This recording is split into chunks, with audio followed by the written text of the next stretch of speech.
लोकसभा चुनाव में जीत की हैट्रिक लगाने का सपना देख रही बीजेपी, 400 पार सीटें लाने का सपना देख रही बीजेपी बहुमत तक हासिल नहीं कर पाई और अब देश में मोदी सरकार नहीं है, एनडीए की सरकार है।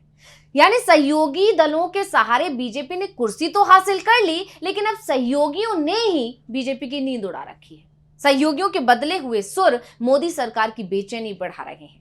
एनडीए में सहयोगी दलों की बीजेपी से नाराजगी खुलकर सामने आने लगी है, जिससे साफ है कि कहीं ना कहीं मोदी सरकार में सब कुछ ठीक नहीं चल रहा है। कहीं ना कहीं बीजेपी के सहयोगी अब उनसे नाराज हैं और इसकी तमाम वजहें निकलकर सामने आ रही हैं और अब इस तरह के कयास लगने लगे हैं कि अगर ऐसा ही रहा तो वो दिन दूर नहीं जब ऐसा ना हो कि सारे सहयोगी दल बीजेपी से दूरी बना लें और उसका नतीजा फिर क्या होगा आप सभी जानते हैं। तो एक बार फिर एनडीए में खटपट की बातें क्यों होने लगी हैं, क्यों इस तरह के कयास लगने लगे हैं, इस पर ही हम अपनी स्पेशल रिपोर्ट में चर्चा करेंगे। बने रहिए मेरे साथ, मैं हूं अंशिता। चलिए अब मुद्दे पर आते हैं।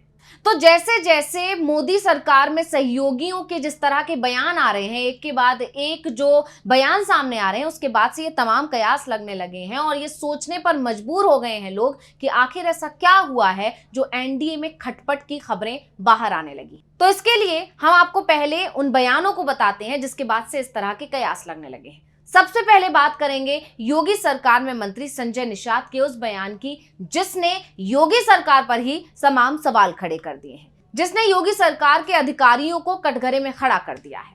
तो योगी सरकार में मंत्री संजय निषाद ने अधिकारियों के रवैये को लेकर बड़ा बयान दिया और ऐसा बयान दिया जिसने सियासी गलियारों में तहलका मचा दिया है। उन्होंने अधिकारियों की कार्यशैली पर सवाल तक उठा दिया। संजय निषाद ने कहा कि मंत्रियों के कहने पर काम नहीं होते हैं। उन्होंने आगे कहा कि आज राज्य में ज्यादातर अधिकारी ऐसे हैं जो विकास के लिए काम करते हैं, लेकिन कुछ ऐसे भी हैं जो हमेशा समाज का अहित करने में लगे रहते हैं। यही नहीं, मंत्री भी कोई काम नहीं कर पा रहे हैं। संजय निषाद ने कहा कि जमीनी स्तर पर तो लोग मंत्री को ही सरकार समझते हैं। ऐसा पहले होता भी था, लेकिन आज मंत्रियों के कहने पर कुछ नहीं होता। मुझे याद है कि हम लोगों की युवावस्था के दिनों में जब वीर बहादुर सिंह सीएम थे तो हमारे घर आते थे। उन्हें लोग फटे कागज पर भी कुछ लिख कर देते थे तो वो काम हो जाता था। उन्होंने ये भी कहा कि वो एक परंपरा थी। कई बार मेरे समाज के लोग काम ना कर पाने से मुझसे नाराज हो रहे हैं, मैं उनका काम नहीं करा पा रहा हूं, जिससे उनकी नाराजगी बढ़ रही है। तो मैं उनसे कहता हूं कि आप लोगों के मुद्दों के लिए मैं पूरे दम से आवाज उठाऊंगा, लेकिन ये भी बताता हूं कि इस समय की व्यवस्था का मैं मजबूर नेता हूं। पिछले दिनों जौनपुर में निषाद समाज की एक महिला को घर गिराए जाने का नोटिस मिला। वो मेरे पास आई थी। लोकसभा चुनाव के पहले की बात है। अधिकारियों ने कानून तो लागू कर दिया, लेकिन उससे पहले परिवार को कहीं बसा लेना चाहिए था। फिर इस मामले में अधिकारियों के खिलाफ एक्शन क्यों नहीं हुआ? आखिर ऐसा क्यों होने दिया गया? ये चुनाव का वक्त था, इसलिए कुछ बोल नहीं पाए थे, लेकिन हारने के बाद तो कह सकता हूं कि अधिकारी सीधे मुख्यमंत्री कार्यालय से जुड़े हुए हैं। पोस्टिंग और ट्रांसफर वही से होते हैं। पहले परंपरा थी कि अगर कोई मंत्री डीएम को लिखता था कि कोई अधिकारी काम नहीं कर रहा है तो उसका तुरंत ट्रांसफर होता था। तब जनप्रतिनिधियों को एक डर होता था जो अपने क्षेत्र का प्रतिनिधित्व करते थे, लेकिन आज हम कोई काम नहीं करा सकते। यानी संजय निषाद के इस बयान से जो वो मजबूरी है, जो उनका दर्द है, वो छलक उठा। उन्होंने साफ साफ ये संकेत दे दिए कि उनकी कोई सुनवाई नहीं होती है। साफ तौर पर अधिकारियों की मनमानी चल रही है, प्रशासन के कंट्रोल में सब कुछ है और मंत्रियों को तो कुछ समझा ही नहीं जाता है। और उनका ये जब दर्द छलका तो तमाम सवाल खड़े होने लगे, क्योंकि संजय निषाद ऐसा पहली बार नहीं है जब उन्होंने इस तरह का कोई बयान दिया। इससे पहले भी वो बयान दे चुके हैं और सिर्फ संजय निषाद नहीं है, संजय निषाद के अलावा और भी दूसरे कई विधायक हैं, मंत्री हैं जो कई बार अधिकारियों को सवालों के कटघरे में खड़ा कर चुके हैं, कई बार उनकी शिकायतें कर चुके हैं, अधिकारियों पर मनमानी करने के आरोप लगा चुके हैं, लेकिन इसके बावजूद उसकी कोई सुनवाई नहीं होती है। और अब एक बार फिर संजय निषाद ने अपनी नाराजगी जाहिर की है, अपनी मजबूरी बताई है। तो इससे साफ है कि कहीं ना कहीं वो योगी सरकार की कार्यशैली से खुश नहीं है। तो इसका नुकसान आने वाले समय में योगी सरकार को भी हो सकता है और मोदी सरकार को भी हो सकता है। अब आपको बता दें कि सिर्फ सहयोगी नहीं, बीजेपी के लोग भी बीजेपी से नाराज नजर आ रहे हैं, जिनमें से एक नाम है साक्षी महाराज का। साक्षी महाराज जो कि सांसद हैं, उनके बयान ने भी राजनीति का पारा गरमा दिया है। तो पहले सुन लेते हैं उन्होंने क्या कहा। मुझे लगता है, जो मैं सुनता हूं, सत्ता में और संगठन में सम्मानजनक साझेदारी नहीं है। दोनों मुखिया आगे बैठे हैं, आगे इसका ध्यान रखेंगे तो बड़ी बड़ी कृपा होगी। बीजेपी सांसद को कहते हुए सुना आपने कि सरकार और पार्टी के बीच कोई कोऑर्डिनेशन नहीं है। खास बात यह है कि जब साक्षी महाराज ये बयान दे रहे थे उस समय सीएम योगी और यूपी बीजेपी के चीफ भूपेंद्र चौधरी भी वहां मौजूद थे। अब साक्षी महाराज की ये टिप्पणी इसलिए सुर्खियों में छा गई क्योंकि इस साल जून में हुए लोकसभा चुनावों में राज्य में पार्टी के खराब प्रदर्शन के बाद से भाजपा की उत्तर प्रदेश इकाई में मचे घमासान के बीच जो है ये टिप्पणी आई है।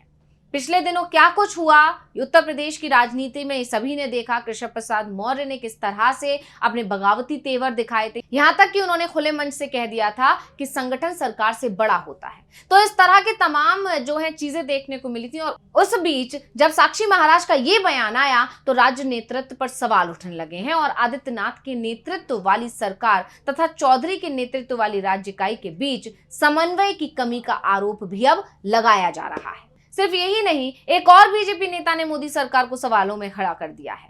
जी हां, हम बात कर रहे हैं सुब्रमण्यम स्वामी की। उन्होंने एक ट्वीट करके बाकायदा जो है पीएम मोदी पर निशाना साध दिया।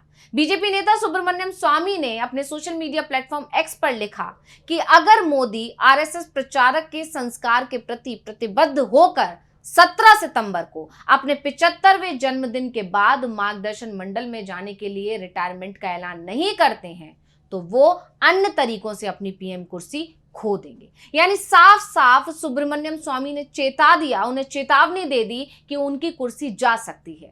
यानी कि उन्होंने एक तरह से ये भी संकेत दे दिए कि असंतोष अब पीएम मोदी के खिलाफ बीजेपी के अंदर ही बढ़ता जा रहा है और यह असंतोष इतना बढ़ गया है कि एक ना एक दिन पीएम मोदी को कुर्सी खोनी पड़ेगी। तो ऐसी स्थिति आने से पहले बेहतर होगा कि वो खुद ही अपनी कुर्सी छोड़ दें, रिटायरमेंट ले लें।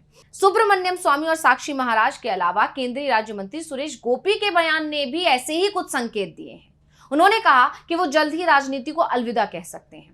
अभिनेता, प्लेबैक सिंगर और केरल की त्रिशूर सीट से सांसद सुरेश गोपी पॉलिटिक्स में एंट्री करने से पहले कई फिल्मों में काम कर चुके हैं, जिसकी बात वो बार बार कहते भी रहे हैं।